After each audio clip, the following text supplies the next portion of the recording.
a very long time ago. The last decade or two before 1994 was the culmination, not the whole story. Sudan's history is also important to understand that colonial history, the nature of its independence, the many struggles it's had since then, and I'm grateful to Ambassador Al-Sharif for explaining that history so well to us this morning because it is so very relevant. But even from differences in experience and history, there are lessons to be learned, and I will try to talk about that today. But I have one other caveat. The mediation in Sudan today is under the direction of South Africa's former president, Thabo Mbeki. If anyone can provide an analysis of the comparisons and contrasts to South Africa's transition, it is he. So I proceed with considerable humility, and I hope when he reads this speech, he will not find my assessment wanting. In my view, one of the most important differences between Sudan and South Africa is the degree of racial and ethnic warfare that has taken place in Sudan. I believe that once a country crosses the line into wholesale ethnic or racial warfare with widespread killings, atrocities, and disruptions, it is much harder to put the society back together. The memories, the deep distrust, the still lingering hunger for revenge all make reconciliation harder. South Africa had terrible years of repression and much violence against the black majority and its supporters. There are deep-seated memories and anger still. But South Africa never fell into major racial war.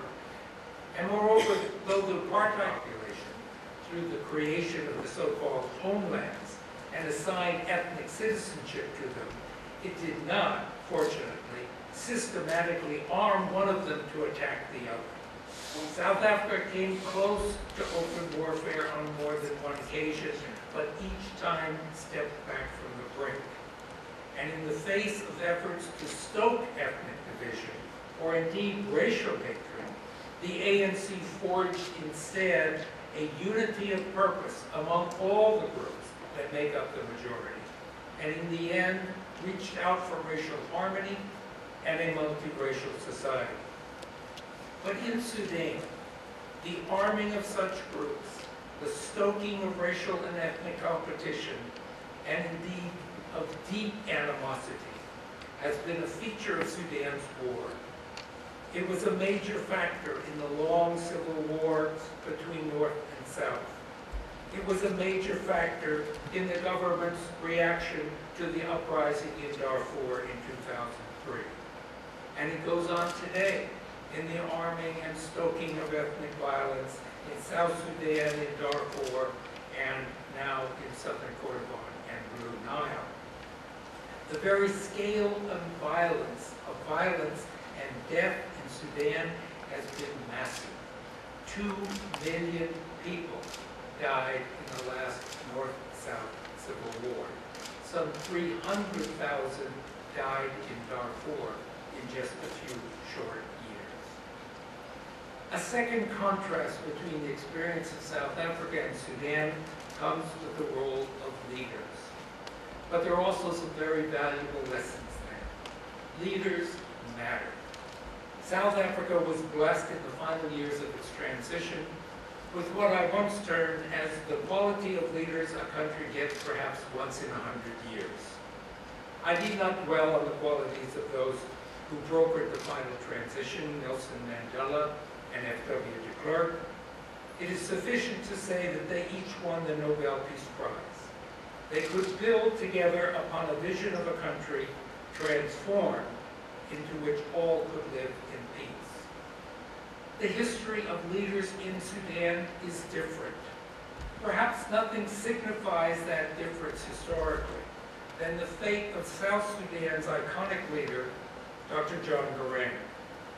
Garang led the South, as Ambassador Al-Sharif mentioned, led the South in his last civil war, but he had a vision of a united Sudan, a transformed Sudan, a Sudan with a broad multi-ethnic and multi-religious identity that could indeed incorporate the diverse nature of its population.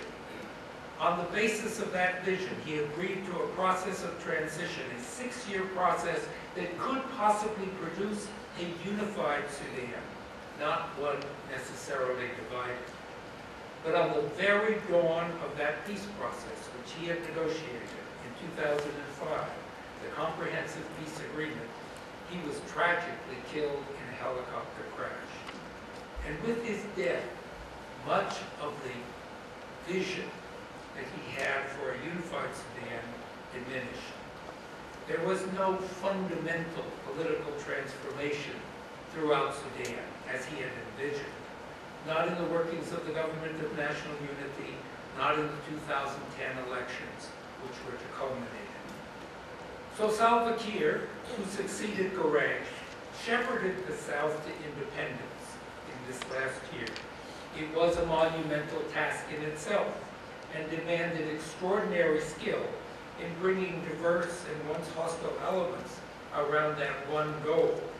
But the vision of a united Sudan transformed died. Now there's another aspect of leadership that deserves comparison and which complicates our scene today. The president of Sudan figures in the leadership of Sudan has been indicted by the International Criminal Court for war crimes, crimes against humanity, and genocide in Darfur. And unlike those leaders who led the transition in South Africa, this creates a divide between President Bashir and much of the international community. It affects the day-to-day peace process in a significant way. For the search for peace runs up against the demand for accountability. For example, we in the United States do not deal directly with President Bashir or other senior figures who have been indicted, nor will the representatives of many of the countries of Europe. And that frankly limits the type of international diplomacy that played such a strong role in the negotiation of the CPA in 2005, and indeed which contributed to the transition in South Africa. But you don't need a Mandela and a clerk to make peace. And there is a lesson about what happened in South Africa that is relevant to today in Sudan. Because one of the most notable aspects of South Africa's transition was the responsibility that its leaders not only assumed, but insisted upon. I'm fond of telling the story of a phone call in 1992 between Nelson Mandela and then the United States President George H.W. Bush. Mr. Mandela was calling to solicit U.S. support in a debate then before the UN Security Council concerning violence in South Africa. President Bush quickly promised such support, but then he went on to offer South Africa the mediating talents of his Secretary of State, fresh from the post-war diplomacy of the First Gulf War, James Baker. Mr. Mandela returned to the matter of the UN Security Council. And once again, President Bush promised support, but again he turned back to the offer of the services of Mr. Baker as a mediator. And a third time, Mr. Mandela returned to the issue of the UN Security Council, and a third time, President Bush said, yes, we will support you there, but I have this terrific mediator, James Baker. There was a long pause, and then Mr. Mandela said, and how is Mrs. Bush? Later, more formally, both Mr. Mandela and Mr. de Klerk would decline the president's offer. This was their country, they each said, and it was for them to resolve its deepest problems. It is not that the international actors played no role. They did, through many an informal bringing together of the parties before the negotiations, by providing expertise and educational opportunity for those carrying out the transition and building institutions. Indeed, I did write a book about the U.S. role of this kind. But we all acted as facilitators, not mediators, not negotiators between the parties. These functions, the South Africans insisted, were their responsibility. The history of peace in Sudan is much different.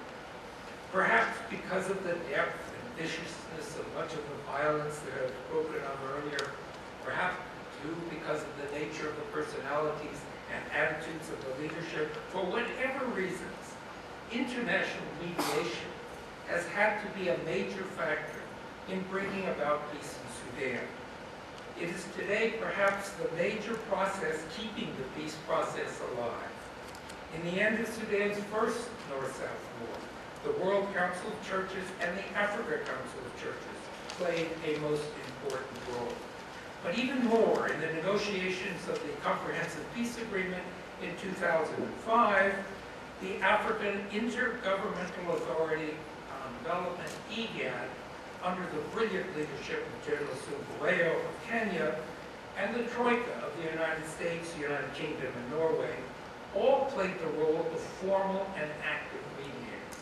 Indeed, one of the key protocols on Abyei that Chargé talked to was drafted by the U.S. Special Envoy John Danforth. And the process ever since has been monitored, brokered, and overseen by various international bodies. Most recently in 2010, the Africa Union High-Level Implementation Panel, headed by Thabo Mbeki, with former Burundi President Pierre Buyoya and former Nigeria Head of State General Abdul Salami Abubakar, was formally designated to manage the implementation of the peace process. Now, one must salute the enormous effort of the mediators. In particular, I cannot salute enough the dedication, the commitment, the ingenuity, and the determination of the Africa Union High-Level Panel led by President Mbeki. Without its work, it is hard to imagine that South Sudan would have been able to secede peacefully, as it did in 2011, and that there would be an array of mechanisms and systems underway for negotiating the remaining issues between them. But yet, something is missing in this process. It is striking that with the secession of South Sudan, there are still almost no bilateral mechanisms in place that would manage the relations between these two countries, Sudan and South Sudan, two countries so heavily dependent on each other.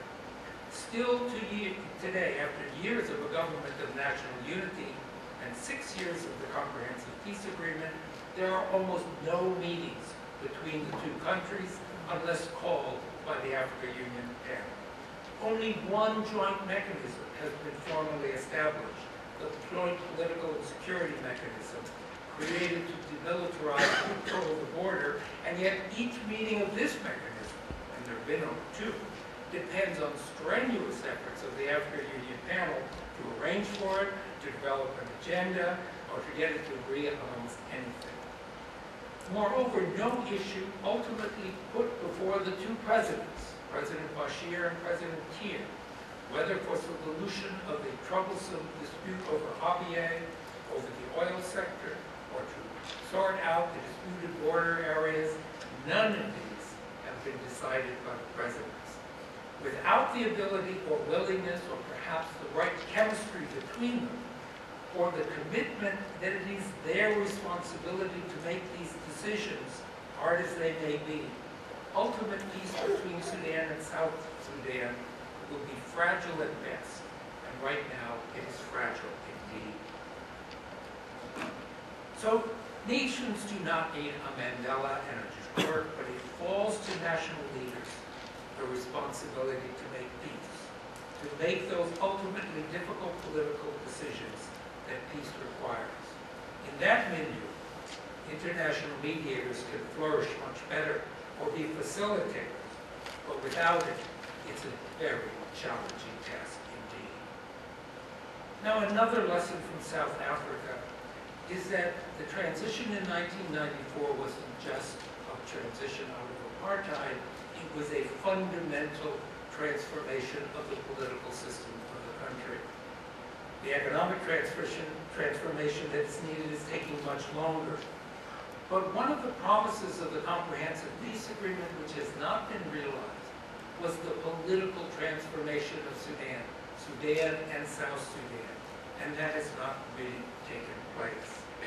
There is a need for a different political system in both countries, and both are still in the process of trying to develop them. And instead of that process having taken place, there is, as the ambassador pointed out, a conflict that's broken out within the Republic of Sudan, in the states of Southern Kordofan and Blue Nile, and a conflict that continues at a low level in Darfur. And those from these regions are now waging war against the regime in Khartoum, and have banded together in what they call the Sudan Revolutionary Front, committed to forcibly overthrowing the Khartoum regime. Many of the leaders of this SRF claim to be tired of negotiations, tired of what they feel were half-implemented agreements, backtracking, political oppression, undermining of the processes of consultation. They see overthrow as the only alternative. Not all of them. Some of them still hold out a hope for a negotiated transformation, but right now, the avenues of dialogue are blocked, and some of the past horrendous practices of warfare are being seen again. And here's the lesson from South Africa. It was Nelson Mandela that urged the ANC to take up the armed struggle, to create the MK, and to wage both a political and military battle. But Nelson Mandela would reveal that his goal was not so much to overthrow the regime, a task perhaps too great or costly to be achieved, but to use the armed struggle as a means to bring the government to negotiate. And once that door opened, truly opened, Mandela and indeed the ANC went through that door, and history was made. The SRF, the Sudan's Revolutionary Front, and indeed the government of Sudan, face a similar set of decisions today. A war to bring about regime change in Sudan, without question, would be long and bloody, and the outcome very unclear. The cost in lives, hopes, dreams, and welfare would be enormous. There have been many wars in Sudan. Millions have died, and they have rarely produced deep political. The regime cannot be secure, and real peace will not be realized. So it is a moment of truth for both sides in the Republic of Sudan. It is not enough for the Sudan Revolutionary Front to pledge itself to forcible regime change. Like the ANC, which set out its principles for a new South Africa in the Freedom Charter of 1955, the SRF must develop a political platform. It must be a platform, moreover, for inclusion, for bringing all elements of Sudanese society together. It must be a roadmap as well for peace. The SRF must see armed insurrection at most as a temporary means, one to be set aside when the time for peace is at hand, and to be clear that this is its objective. There is some movement in this direction within the SRF, but it is far from fully developed and not yet of such appeal that it can bring the nation together rather than drive it further apart. And the government of Sudan must equally look for that pathway to peace. It must be prepared to address both its diversity and its unity, to undertake a constitutional process, as it has promised to do, that is truly inclusive, open to real and systematic transformation of the way political power is shared and distributed. And it should be pledged to human rights and democracy, for without these, not only will transformation be incomplete, but peace will still be inclusive.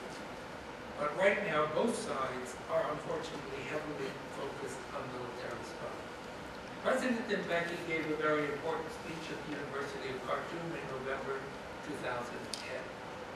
And in that speech, he said that even after the secession of the South, the Republic of Sudan will still be a diverse country, and its governance must reflect that diversity in unity. That is still the message, and still the transformation that is necessary. South Sudan also has yet to undergo full political transformation. South Sudan faces deep community fissures in its society.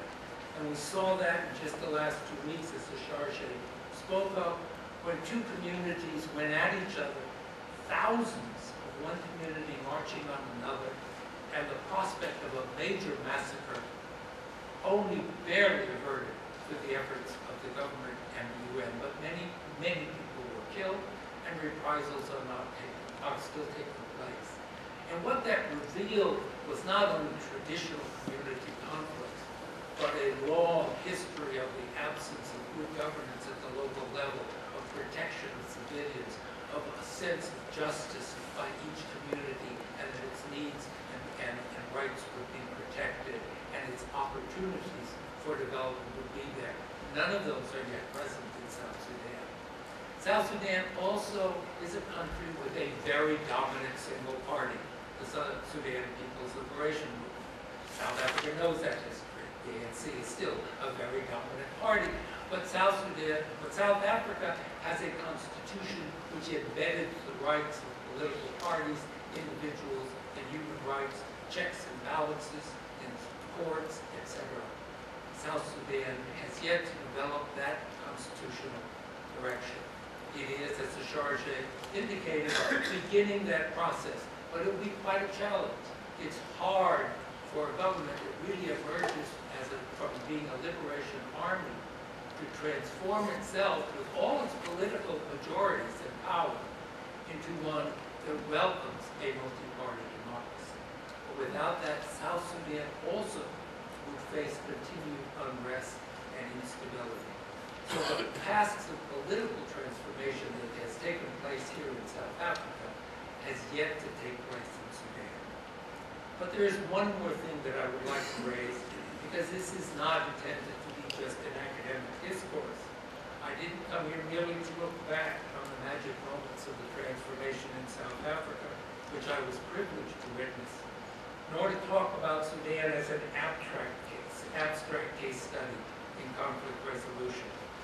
Because I want to take this occasion to turn South Africa to a looming humanitarian disaster that could take place in Sudan, and to appeal to South Africa once again to arise to its own leadership role to prevent it.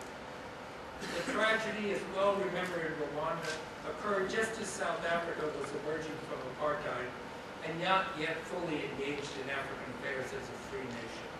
But shortly afterwards, South Africa did move boldly and with both political and military resources to prevent a similar tragedy in Burundi. Nelson Mandela, Jacob Zuma, and others personally played a major mediating role. South African peacekeepers protected the peace process in Burundi, and later a UN force would follow and help consolidate it. We need a different, but a no less critical and no less urgent role from South Africa and other African countries today. I have spoken of the conflict taking place in southern Kordofan and Blue Nile, and other speakers as well. This is a tough conflict with deep political issues. But in the middle, between the two contending parties, are hundreds of thousands of civilians rapidly running out of food and medicine.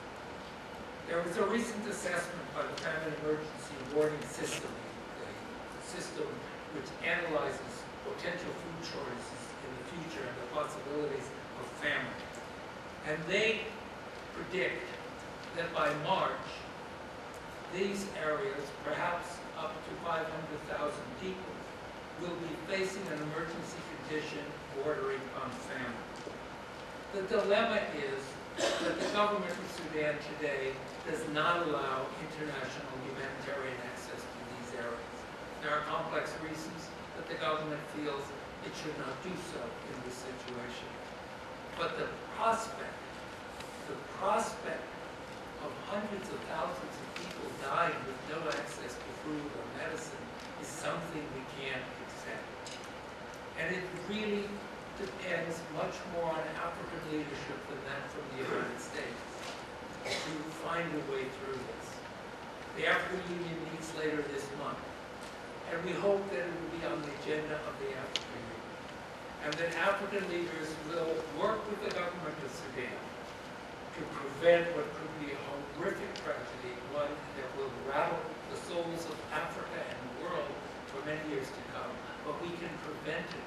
There's time to do it.